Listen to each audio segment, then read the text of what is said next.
Kalian pernah dengar kata FOMO? Yes, fear of missing out. FOMO adalah rasa cemas dan khawatir yang muncul karena merasa ketinggalan. Atau bahasa kerennya tidak up to date dengan pengalaman atau gaya hidup, juga tren terkini yang dilakukan banyak orang di media sosial melalui internet.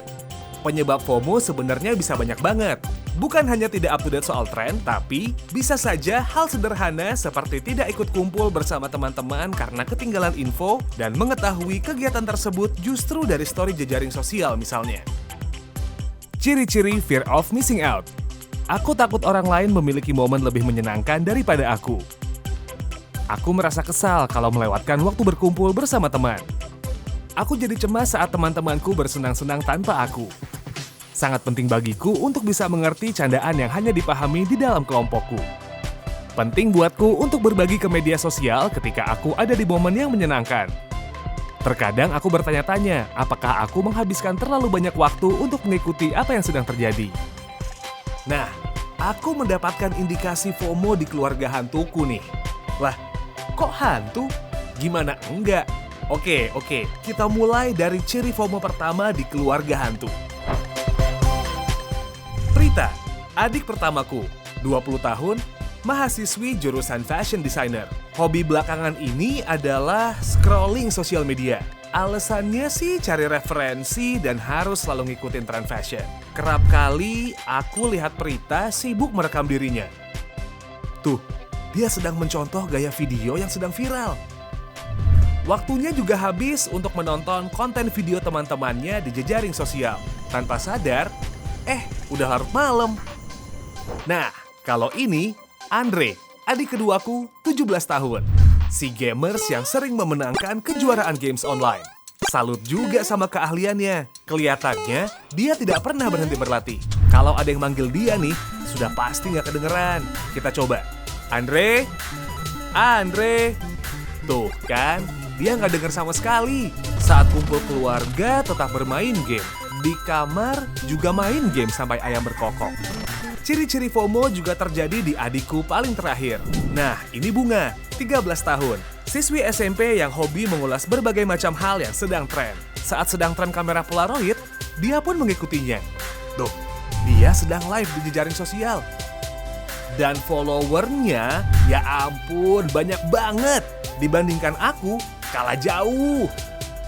Dia juga sering mengulas makanan yang lagi viral. Tak jarang dia juga pergi ke tempat-tempat yang viral, seperti mendatangi kafe ice cream yang sedang tren di kalangan teman-temannya. Seringkali Bunga tiba-tiba gusar dan marah saat respon likes videonya tidak sebanyak biasanya. Nah, coba lihat deh mata mereka. Gimana nggak keluarga hantu? Orangnya ada, tapi nggak pernah ngobrol satu sama lain. Hal seperti ini juga berefek bukan hanya kesehatan psikis, namun juga kesehatan fisik. Badan bisa seperti zombie. Ada beberapa tips yang bisa kita lakukan untuk menghindari efek FOMO.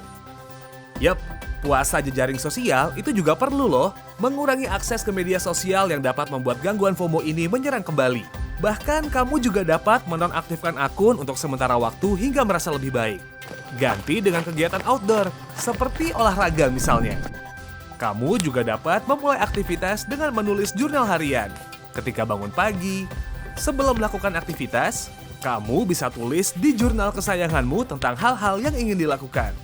Nikmati setiap proses tersebut.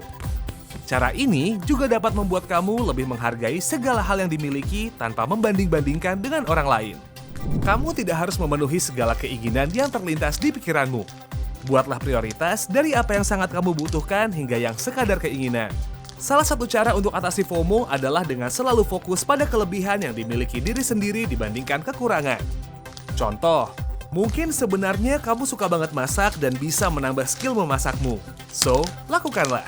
Memang hal ini tidak mudah untuk dilakukan, apalagi dengan adanya pengaruh media sosial yang kuat. Melakukan tips-tips mengatasi FOMO tadi dapat mengurangi penggunaan internet dan sosial media.